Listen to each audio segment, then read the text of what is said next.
Okay, story time. So tungkol ito dun sa mga una kong inalagaan. Of course, manok pa rin naman. Kaya lang ang una kong inalagaan is manok panabo. Yun ay bigay na sa akin na ninong ko. Which, actually, hindi pala ninong. Tsuhin ko.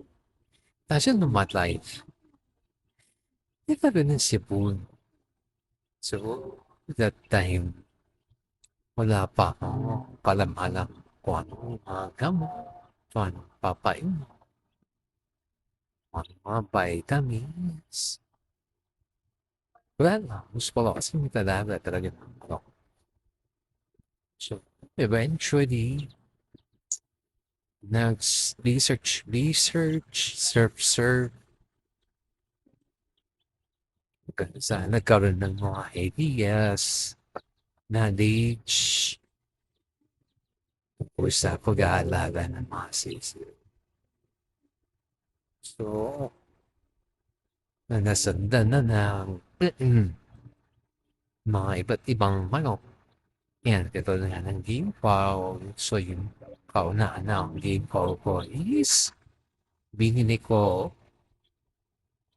ng 200 hata, 300. Tapos yung panyo, walang kaliskis. Yun. So, hanggang sa bumili ako na kabir. So, yung kabir, tinay kong i-crush dun sa puti siyang manok. Panamong siya.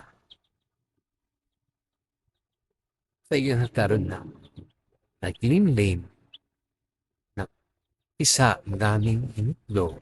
So, lumabas mga brown, black, yellow, parang ganun yung kulay. Iba-iba yung kulay. Si enemy, yung ngayon is wala na kasi hindi pa. Alam mo na, sinamahan nun papaya, tsaka sayote. So, yun. And also, nagalaga na din ako na bro. Ayun, tapos ang ginawa ko naman, pinag-breed ko yung broiler tsaka kabir. So, since wala akong incubator, ang ginawa ko lang is DIY. Yung sirang rice cooker, tapos nilagyan ko ng ilaw. So, I don't know kung mag-work siya. And then, after 7 days, yung itlog noon is may nakita akong changes. So, may mga veins. Natuwa ako kasi meron palang similia. Tapos, tuloy-tuloy ko lang hanggang sa napisa yung itlog. And then, mabas kulay puti. So, yun. Alam nyo kung ano yung nangyari.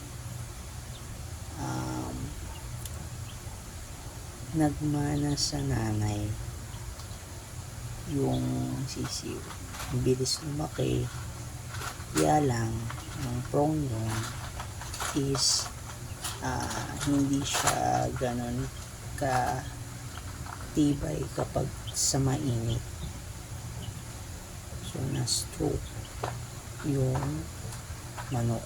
So, 2 beses na-stroke. So, yung pangalawa niya, hindi na talaga siya nabuhay. Kasi nga, pangalawa na niya. So, yun.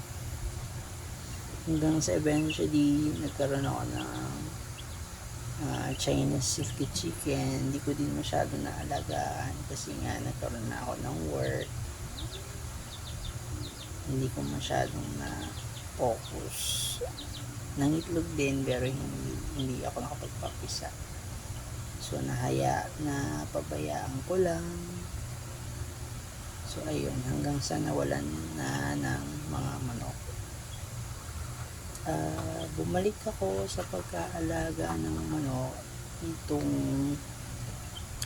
2022 kung hindi ako nagkakamali. Mga ganun, 2022 hindi ako.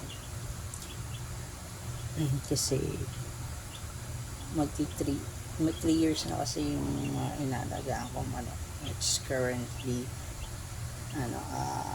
Rhode Island Red, tapos siyempre may isang broiler and may isang white leghorn.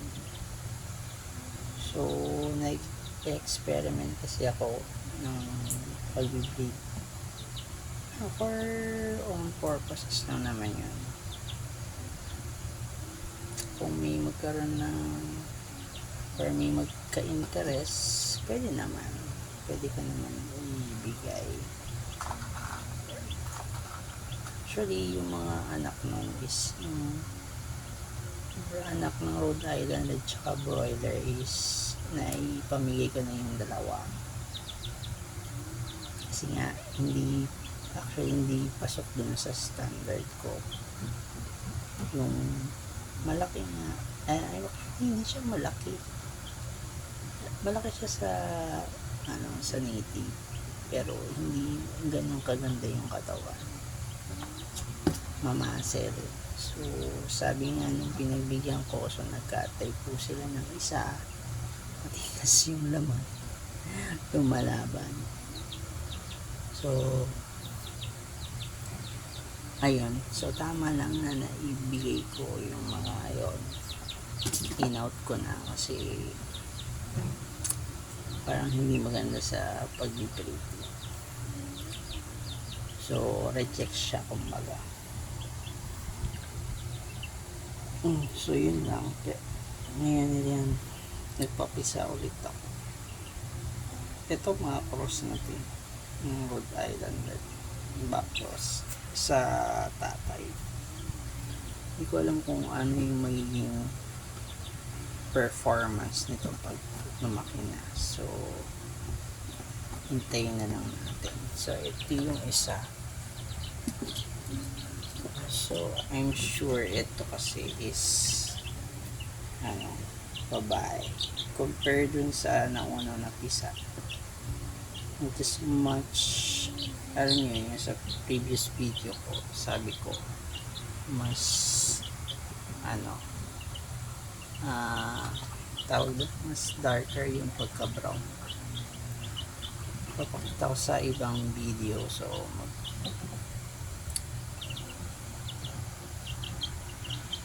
try natin i-vlog ulit. Yan. Ito'y December 24. So, dispiras ng Pasko na pisa. So, 24, 25, 26, 27, 28, 29, 30, 31, 32, 1. So, nagpas na ng isang linggo. Yan. Malaki na din.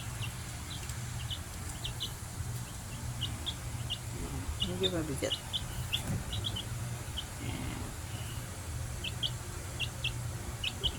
Healthy. Pero parang kasi may sipon. Parang yung bumubula-bula.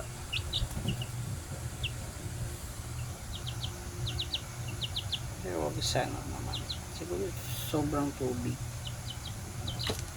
Hindi naman basa yung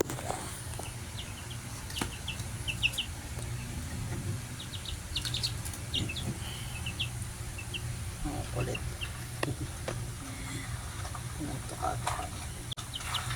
Okay, yun lang for today's video. Good night.